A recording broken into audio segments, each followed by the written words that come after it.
Hey, what's up? This is Booker T, 6-time world champ, 2-time Hall of Famer.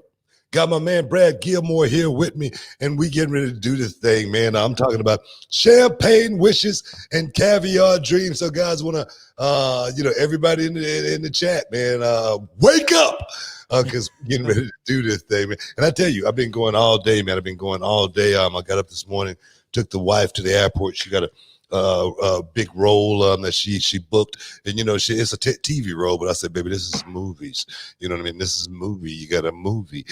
So she got on the plane, boom, took off to Atlanta to go get that paper, baby. And man, I went down to the school, did some work. But before we get started, guys, got some sad news that one of my guys, Samoan Beast, actually main evented the first Summer of Champions here at Reality of Wrestling. A guy who had so much talent, never made it to WWE or anything like that, but a guy who had so much talent. He passed away today from COVID-19.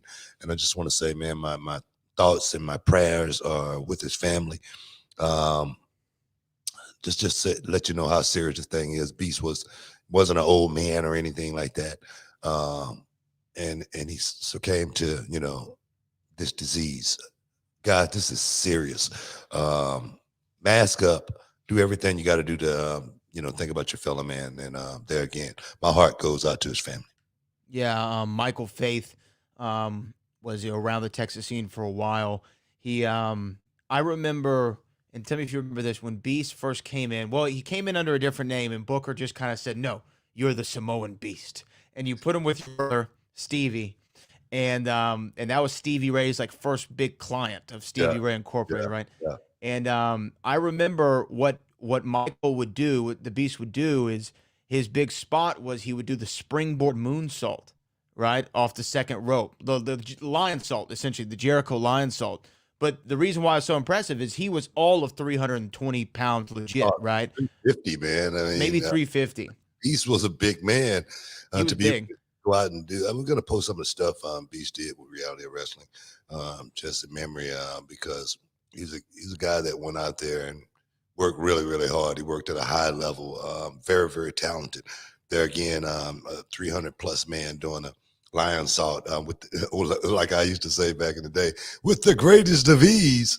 I'm serious. He was so impressive, and I'm just sad, man. I'm just sad to hear that news, to hear that, one of my guys, lost his life to, COVID-19. And that's why I say, man, we got to take this thing serious. I mean, I'm definitely taking it serious as I possibly can. I just got a shoot got pushed back. I was just talking about it on Monday. I'm finna get ready to get out of here tomorrow, and the shoot got pushed back because one of the members on the team came down with COVID. So everybody got a quarantine now for the next couple of weeks. So I don't know when I'm going to be heading out to finish that project, but this thing is serious, and it seemed like that red line keeps going up. 1,700 people died a couple of days ago from COVID, and I know people, think one way or the other. This thing has been politicized so much to where people really aren't taking it as serious as, we should. And I go back to when this thing first started. If, someone would have said, if the president would have said, guys, we got a storm coming and we need to hunker down. We got a tornado coming and we need to get off the street, and there's no more than, a warning, an advisory. Guys, 250,000 people are going to be dead by the end of the year if we don't mask up and really tackle this storm that's coming towards us. I think things will be a whole lot better right now. I know no one should be blamed, here in America for the virus getting here, but we definitely need to think about approaching the thing in a more serious fashion. New York schools just got closed down again, and that's not going to be good for anyone. So I pray, for every one of my listeners out there to, be safe, first and foremost, and not, think that this is something that's going to be here today and gone tomorrow. I mean, it's just not. I was just looking at, one of the boxing matches, and they were showing from 1918. It was a boxing match, and everyone at the boxing match had masks on. Yeah, it's crazy. To take care of their people back in 1918, 1917. So guys, let's come together as Americans and tackle this pandemic and get rid of it, man, because I got COVID fatigue. I'm losing my mind. Yeah. Being at home, and I tell you, it's not a good place. Yeah, no, definitely not. Mask up, do what you got to do. And hopefully when this vaccine comes out, it's safe, everyone can take it, and we eradicate the world of COVID-19 here rather quickly. But just in the meantime, wash your hands, stay inside if you have to, pick it up through the drive-through, wear the mask. Book, I did find something that I wanted to show, though, speaking back on the Samoan Beast. Here was a quick couple clips from his time in reality of wrestling. There he was in his debut, and you're going to see that big lion salt. Oh, look at that. Wow. I mean, that's the thing, man. You look at this guy right here, and this is reality of wrestling. This is just a small little company here in Texas, but we work real hard for our artists. But there it is. When you watch this big guy, you go, wow, what a talent, man. What a talent Samoan Beast was. And guys, we're going to miss him. We're going to miss him. And I tell you, and every time we think about the Samoan Beast, we're going to have good feelings, good memories, because he left nothing but good memories. But I'm going to miss him, man. I'm going to miss him. Just watching that footage right there, man, just let me know how short time really is, here on this earth, man. We got to make sure we take care of, everything in the middle, birth date, death date, we got to make sure we do the work in the middle, just so we can look back and say, man, hey, hell of a ride. But there again, rest in peace, Samoan Beast. Hey, man, there again, like I said, I've been running all day, man. I got some new stuff. We've been telling everybody that we got some new stuff coming to the Reality of Wrestling YouTube channel. Today I went in and did the first episode of Wrestling 101, working on building the playbook for the up and coming superstar guys that want to make it to the next level in this business, along with one of my students, Rex Andrews, a guy that has been with me for quite some time. And when you see Rex, you're going to say, man, who's this kid? But when you see this kid, you're going to say, who's this kid? That's what Rex Andrews has brought to the table, a guy that's been sitting under the learning tree of Booker T for so many years. And he, who better to sit with me and analyze what does it take to get to the next level, doing a watch along and explaining how this work and how that work, talking about the importance of just the walk to the ring, the entrance, talk about what it means. There again, we were just talking about your fellow man as far as the COVID go. This is the same thing as far as professional wrestling go. Thinking about your fellow man and your fellow man thinking about you, and the both of you thinking about the fans. At the end of the day, man, we just mixed up a great pot of gumbo. So I'm telling you, that's what we're working on, as well as we're going to be bringing a series, a music series to the website, to the YouTube channel as well. Local artists, man, we got so many local artists here in Houston that's looking to get on and do their thing. I'm going to be giving you guys a concert series where you get a chance to see some rock, some rap, some country. Me personally, I'm off into the Randy Travis from back in the day. Love you forever and ever and ever and amen. That type of stuff. So guys, you're going to get a chance to mix it up and see just a little bit of everything with Reality of Wrestling here coming pretty soon. Yeah, and that's the great thing about the channel right now is we're just ever expanding and adding new content. If there's something that you want to see specifically, you the audience, you the listeners, make sure you tweet us at Booker T5X, at Brad Gilmore, or at the official row. Let us know what kind of content you would like to see on the Reality Wrestling channel. There's all kinds of things that we can do now that we have over 400,000 subscribers. It hit 401,000 today. I don't know if you saw that, Booker T. We're already at 401,000. We're going to try to close in on that million, baby, here sooner or later. But we need y'all's help and y'all's support. Make sure you rate, review, subscribe. If you're watching a clip of this show, share it out there on all the social medias. Make sure you hit that thumbs up button. It helps the algorithm on YouTube. It helps get this show and this channel out there. Yeah, definitely, man. And I see Nokadota Patterson out there again talking about WWE Battlegrounds. Yeah, man. I got a piece of the action. I got a chip in the game. Finally, I'm in WWE Battlegrounds. I've been waiting. What the hell were they thinking about? Waiting so long to get me in there, but I'm in, and I got a chip in the dance. Guys, stick around. We'll be back in a minute. Can you dig it?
Welcome back inside the Hall of Fame. Shoop, we back.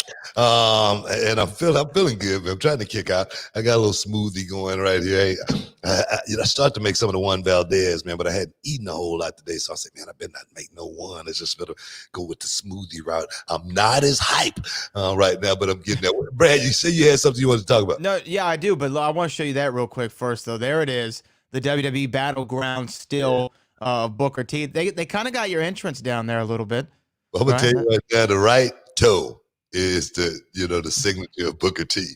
I'm always pointing that right toe southbound. I don't know why I stood like that. I'm serious. I really don't. But I'm excited. I must say I'm excited about being in WWE Battlegrounds. Every time you get a shout out like that, the rub, it's always good. It feels good. And then the longer you're in the business, you still get a chance to see yourself reminisce old times. Me and AJ Styles right there, somebody that I've been in the ring with, on several occasions, a guy that there again sat under the learning tree. It's cool to see yourself at this stage of the game, still mixing it up with the young guys, even if it's from this perspective. It's actually really cool, and I'm honored to actually get a plug. I can't wait to get that royalty check. It looks like in all these stills, though, if you notice, it's you and AJ, and you look kind of like you're whooping his ass, is what it looks like to me. I was a big star, man. I must say, I was a big star in the business. I always talk about, guys, trying to make it to that next tier, that next level, climbing that next rung. For me, working at the top of the card was very, very important. Working at the top of the card for me was why I got in the business. I loved, performing, but to have all the pressure on you, to be able to, the one to have to go out there and deliver. Just talking about the two sides of my WWE career. Me and Rex was talking about that. My WWE career compared to my WCW career. In WCW, I was the ultimate wrestler. You put me in the ring with anybody, one-on-one, and we were going to go out there, and it was going to be like a heavyweight championship bout. No matter what, I always wanted to be the best guy in the locker room. I would come back, inside and say, hey, guys, go follow that if you can. And then when I got to WWE, I became, more of a entertainer. They start teaching me what it meant to actually, have, so much, different ranges of, your entertainment, diversity. You just can't be one way and make it in the WWE. WCW, it was perfectly fine, my stick. But when I got to WWE, I had to become, like a comedian, like an actor, like a stunt man. Everything had to, it had to, it had to be the full package in order to make it to that next level in WWE. And if you notice, all the guys that have come through WWE, all of them that have made it to that next level, they've been able to hold their own on the microphone. They've been able to go out there and talk their way through the business. And that's what I love watching Roman right now. And, it seems like he's so comfortable being in that role. He seems like, I'm finally at home. I'm at peace. It doesn't scare me to actually go out and pick that microphone up anymore. That's what, the teachings, that's what you want to be thinking about, when you get in the business. Beautiful, beautiful team. Beautiful thing, beautiful thing. Well, I want to talk to you about the Survivor Series 2020. But before we get there, as soon as we wrapped up on Monday Night Raw went off.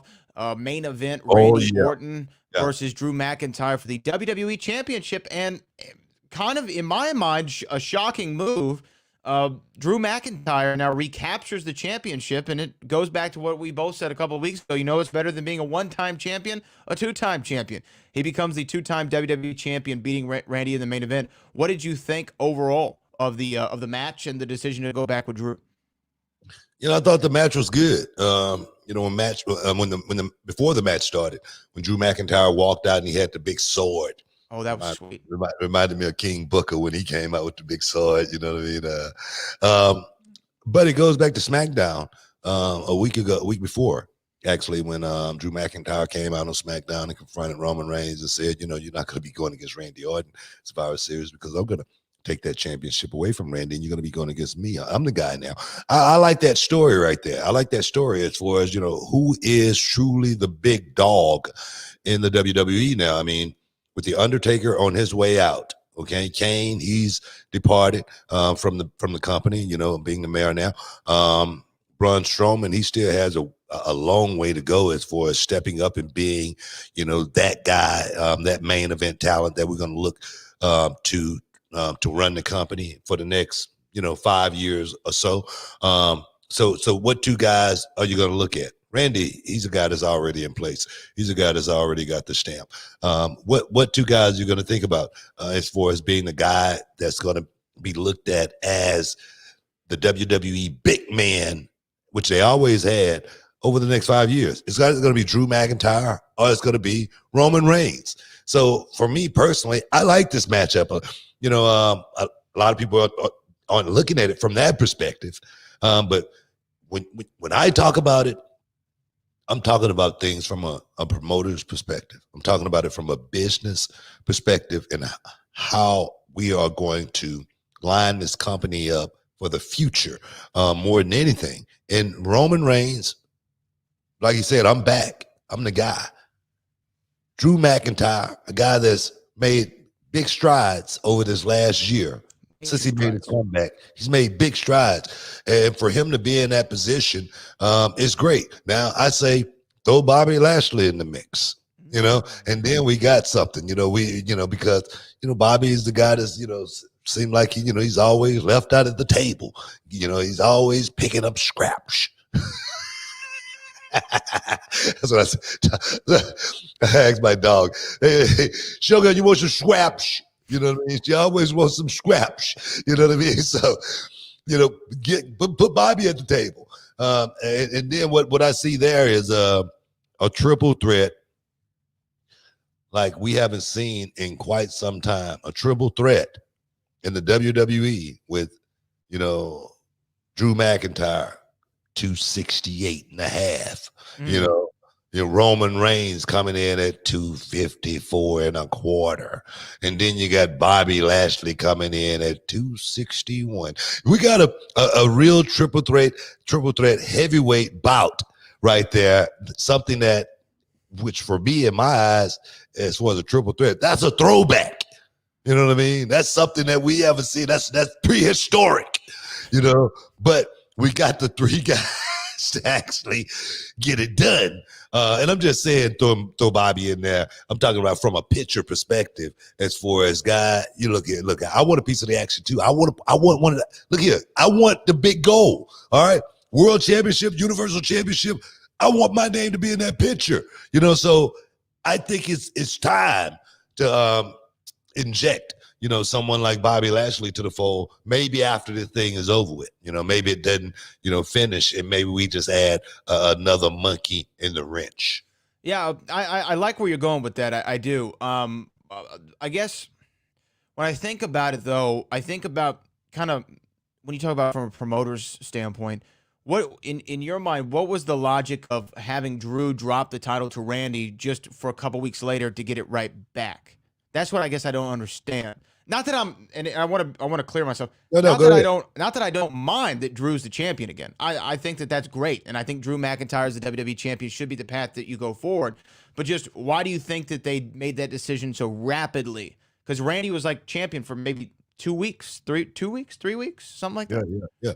Well, me personally, honestly, does Randy Orton actually need the championship? He doesn't.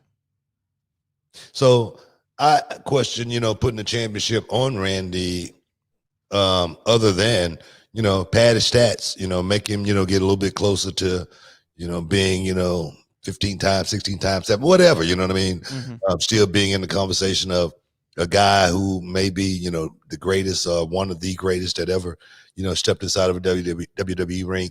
I think for Randy, it did that for him, but for Drew, it actually does more for Drew, because padding your stats, it means a whole lot. I became the you know, 3-time world heavyweight champion within 1 year. No, 4 times. Within a year, yeah. Mm-hmm. Within a year, I became 4-time world champion. You know, and I got, look at me, I'm still talking about it. 5-time, 6-time world champ. You know what I mean? But the stats being padded, you know, along the way, set me up to be able to, you know, write my own ticket. So for someone like Drew, I think it's actually, you know, it's good for Drew to get the title back. It says something about Drew getting the title back. It says something about Drew getting the title back on regular television as well. It says, man, this guy can beat you anywhere, any place, anytime. And I think it did a whole lot for Drew McIntyre's career. Do the people like it? You know, I don't know. I mean, do the internet world, are they on fire about it? Probably not. But I say, for me, putting Drew back in that position, it definitely does something for Drew McIntyre, as well as the company. Guys, stick around. We'll be back in a minute.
Welcome back in the Hall of Fame, guy.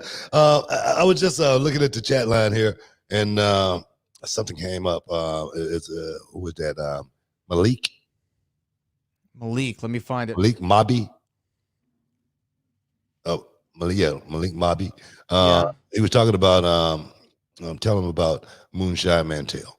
Okay, and the thing is, guys, we were just talking about this, not moonshine, but we were just talking about guys as far as how you get to the next level, how you get looked at a certain way, or how you may not get looked at a certain way. Moonshine Mantell came into reality of wrestling, and the guy, you look at him, in that box, you say, man, this guy has everything that I need. But one thing about the business, guys, you got to be calculating, and if you want to learn this kind of stuff, guys, coming to the online Zoom class every Thursday night, you could actually learn about this stuff because it's detail as far as what it takes to make it to the next level. If you plan on getting in this business, first thing you want to do is come to reality wrestling. But on the other hand, the second thing you want to do is make sure you have a championship name.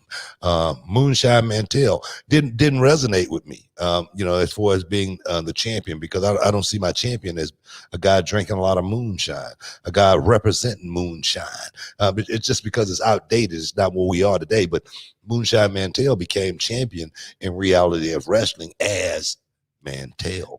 The Mantell is a championship name, Dutch Mantell. A guy that's, his name just rings you when you think about Mantell, so guys, make sure when you go into the game, have a championship name. Mantell, a guy who can go out there and wrestle. I'm talking about championship quality, but to make it to that next level, guys, everything has to be right. Now, you asking me right now, you probably want to ask me, well, what about Slapjack? That's another story. Well, we'll move on from it then. I do one day, if I was smart, because this last reality wrestling show made 8 years with the company for me. And if I was smart, I would have kept a journal of every name that you have come up with or pitched somebody.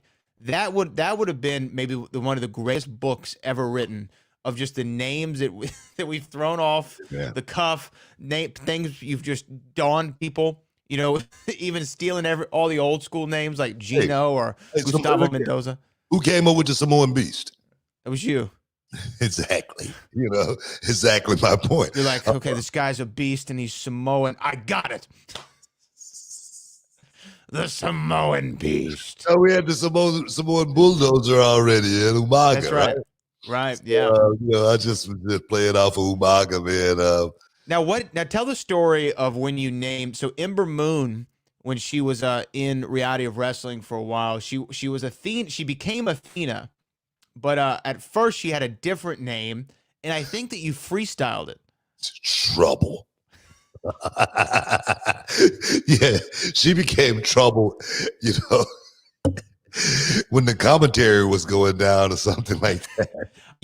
So Booker used to fill in as the ring announcer, commentator, referee, everything, right? And so the Usos were wrestling for us, and they were making their way down to the ring, and Athena, Ember Moon, was their manager.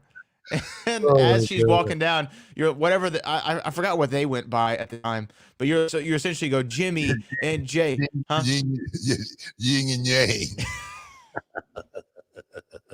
So here it is: 3 future WWE stars, 3 future champions, maybe future Hall of Famers, and the Hall of Famer Booker T is announcing, and he's like, "Ladies and gentlemen, coming to the ring, Yin and Yang, along with Trouble."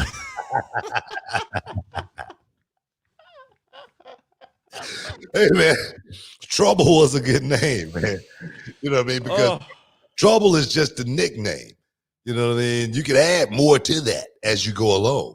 But Trouble, man, here comes trouble. I mean, it just sounds good. You don't have to add anything to it. It's like Adrian Broner, the problem. You know what I mean? It makes problem's good. You feel me? That's what I'm talking about. That's what I'm thinking about when I'm trying to come up with names. Yin and Yang may not have been, great. You may have missed on that one. I missed on that one right there. It's like Kane and Cole. I hated that. But you never know, man. Look at them now, man. The Usos. I wouldn't want to give them that name anyway. The Usos, before they became the Usos. You know what I mean? They wouldn't have been able to be the Usos. Right. Yeah. Yeah. The Usos are a good name, but I'm trying to think of like some of the funnier ones. But when you got Kane and Cole, when they told you that in WCW. It was WCW, yeah. When you came in, they were going to name you originally Chi-Town Heat, right? Yeah, It yeah. was going to be Chi-Town Heat, and you were going to be Chicago. It's Kane cold and in Cole. Chicago, but they wanted Chi-Town Heat. But go ahead. Yeah, yeah. And then they wanted to name you Kane and Cole. And I know you don't remember which one was which. You were Cole. I was right? cold, but half the time I didn't remember, like when we were doing promos and stuff like that. I was disappointed when they did that. There again, I don't know if they were just trying to be like WWE, and trying to follow their mode. Guys come in and they change, because a lot of guys came in the WCW, Chris Benoit, Guerrero, Malenko, all of those guys. There were so many guys came into WCW and they kept the names they came with. But for us, it seemed like they wanted to, they wanted to change us. They wanted us to be something totally different than what we were. Kane and Cole, for me, it just didn't work out. I didn't feel comfortable being Cole. I don't think I would have ever felt comfortable being Cole throughout my career. I don't think I could, be in the real world actually looking at myself as Cole. It just didn't feel right. As well as it did not seem like a championship name. It doesn't. So there again, when the time came and my brother and I, we went and asked, hey guys, this thing is not working. Can we get our old names back? Booker T and Stevie Ray. We don't have to be the Ebony Experience here in the South. We understand. But Booker T and Stevie Ray, those are two championship names, and they granted, they blessed us back with the names, and ever since day one, it's been Booker T and Stevie Ray, and as well as the music. The music has a whole lot to do as far as the way people feel when you walk out of the curtain when they first hear that music. So for me, my brother and I, we made sure we picked championship music to where you say, oh, here we go, here come them boys, and they finna rock this mug one more time. So all of that stuff came into effect and played off each other. We did say Mr. Patterson's name again for me, Book. Nokadota. Nokadota. Nokadota. You gotta say it like you're from the bush. You know what I mean? Nokadota. You know what Nokadota. I mean? Nokadota. Yeah. Noka. You hear his mama calling him, Noka, get in here. He reminded me of maybe the best one ever. Maybe the best name that you had ever come up with. It was for Abel Andrew Jackson's valet. Of course, Abel Andrew Jackson was a political character on the show. Recently won the Reality Wrestling Championship for the first time. Yeah. But he's a political figure on the show, running for something, and you gave him a valet. And tell everybody what the valet's name is. Paula Tix.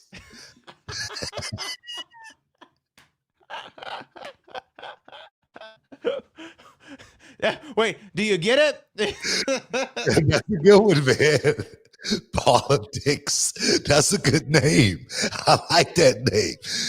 Some of these big companies, man, they need to be picking my brain as far as, man, we can use some of this stuff. Ideas, man. Ideas is what make this business work, make the world go round as far as coming up with ideas. And some of them, the thing is, man, some of them work, all right? Yeah. Some of them work, some of them don't, but you gotta, you gotta have someone like me to say, hey, man, I don't like that. All right, if I come up with something myself and you guys go, come on, Book. Do I agree? I agree with that, don't I? Yeah. You know what I mean? So you got to be able to, work together as far as making this thing work, man. You got to be able to roll the same way at the same time to get to your destination, man. And the thing is, it's not the easiest thing to come up with a name for talent. It's really not all the time. Sometimes you start thinking too hard about it. And like our great story that we tell about James Kirk, right? Is we're trying so hard to think of something, and then Brendan Steen, the talent, didn't end up knowing his name until he heard it announced to the house. Well, he looked like a Steen, and Kevin's not using that anymore. Yeah, we could take it, so we could steal it. You know what I mean? So people might think they're relatives. Hey.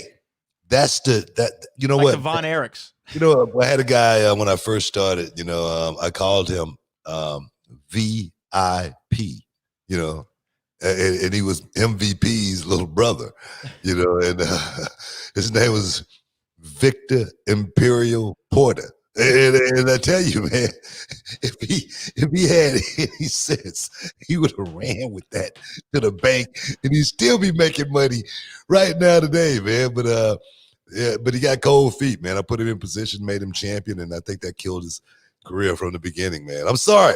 I'm sorry, VIP. Hopefully, next time in this next life, you know, we'll put you in a better position. Guys, stick around.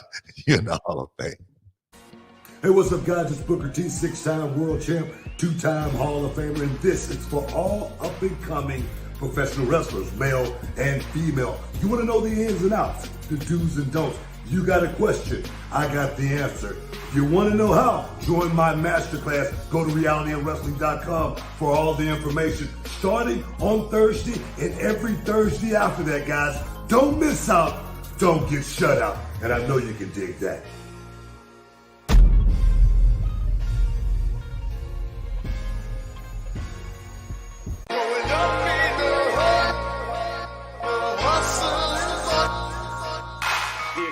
The Academy.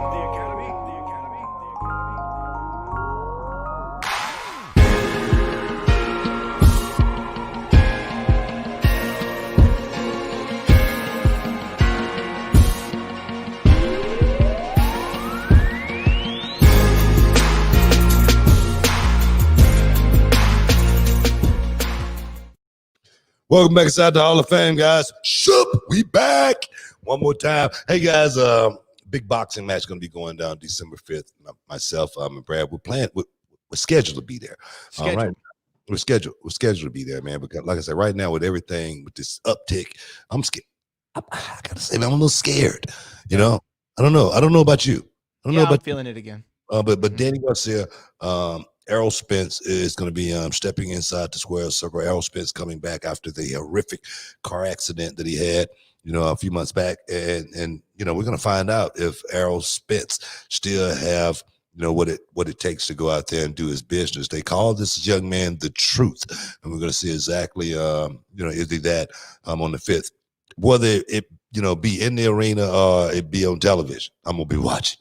But the big news is Errol Spence may be locking it up with Terrence Crawford if he get through this Danny Garcia fight. Now, that right there, guys, that will be fight of the year. Terrence Crawford versus Errol Spence. If Errol Spence come back still looking the same as he did, you know, once upon a time. And the thing is, it wasn't that long ago that we watched this man go out there and have the fight of his life against Showtime Sean Porter. What a fight, and become unified champion. And then all of a sudden the curtain comes down, the light goes dim on Errol Spence's career. The people are going to be wondering. There's going to be questions in everybody's mind.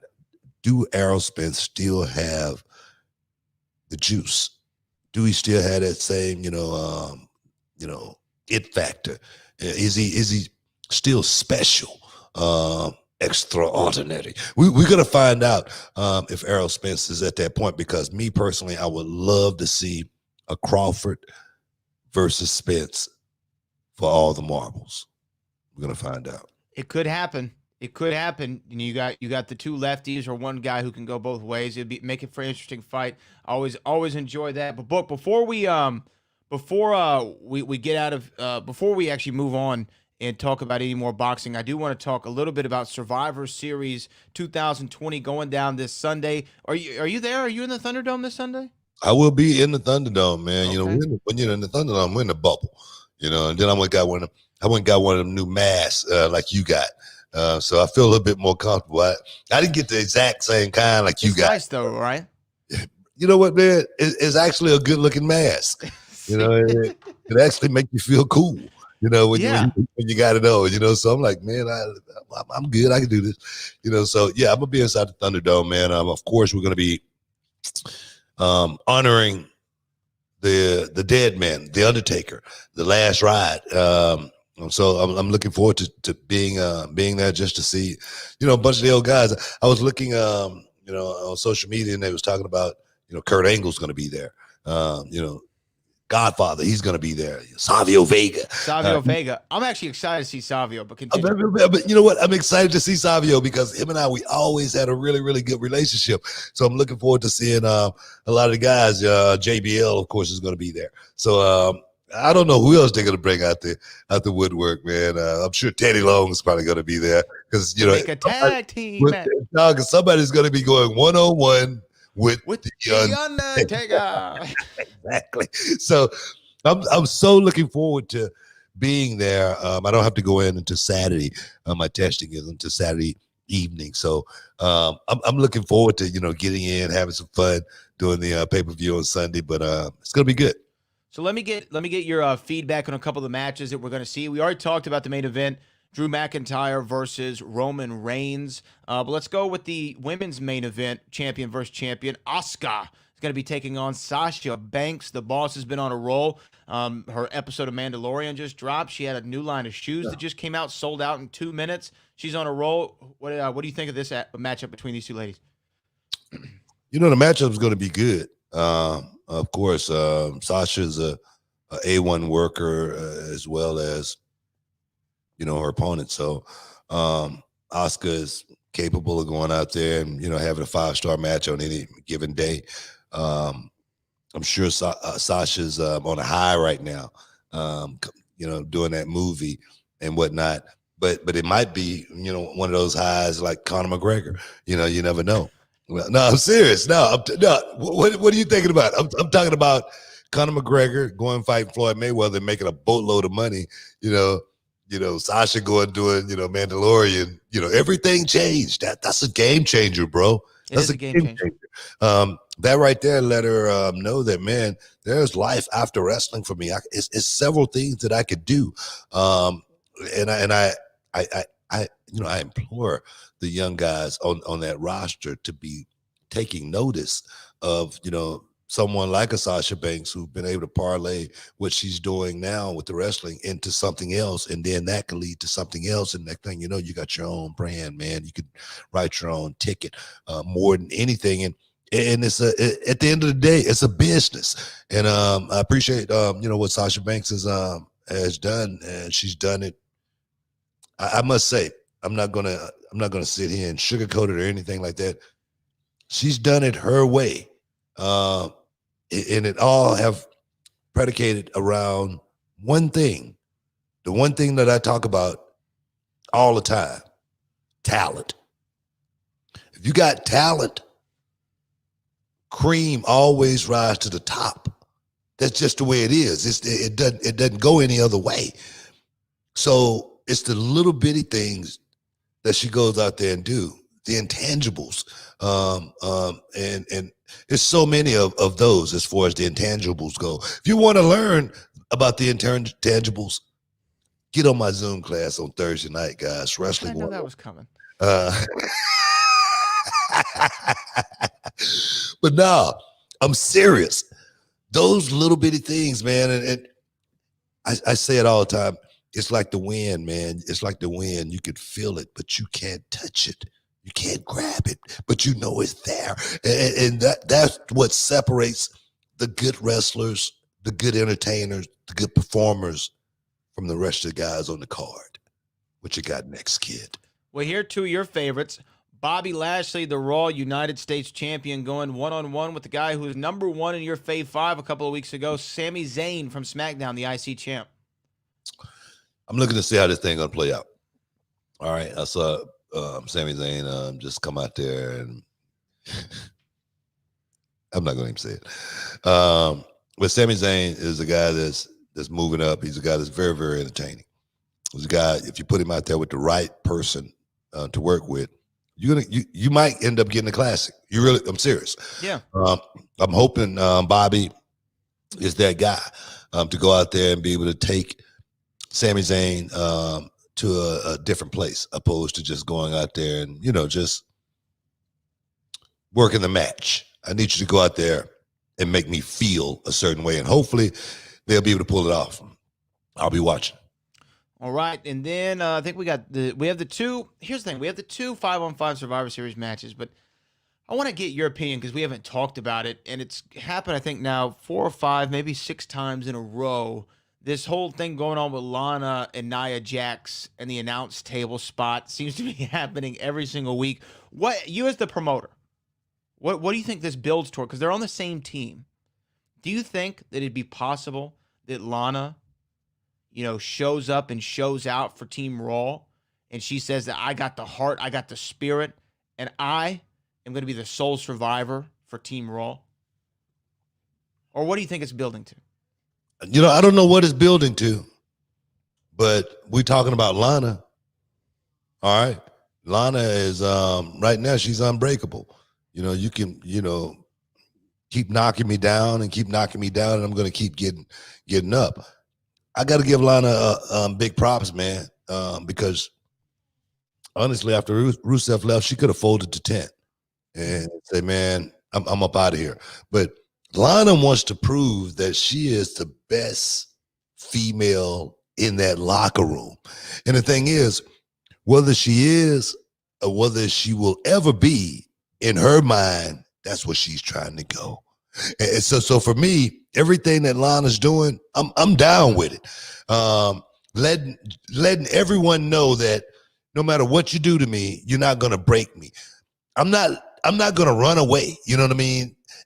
You're not gonna do anything to scare me. And that's what I like about Lana and what she's doing right now. And I'm serious about this because there again, man, she could have folded to 10 and say, look, man, I see what's going on here. I'm finna exit, stage left. But she wants to prove how good she really is in the ring as well as out of the ring. I'm talking about from an entertainer's perspective and there above. So I give her a big props to Lana. Hey, I think coming from the 5-time champ, I take that too. I'm a big fan of Lana as well. I'm interested to see where it goes and what happens on Sunday inside the Thunderdome. Booker T. Yeah, man, it's gonna be good. It's gonna be real good. There again, man. Taker's gonna be making that last walk.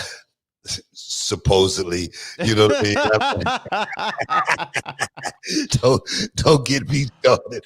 But it's gonna be good. I'll be in Florida. The weather's gonna be good.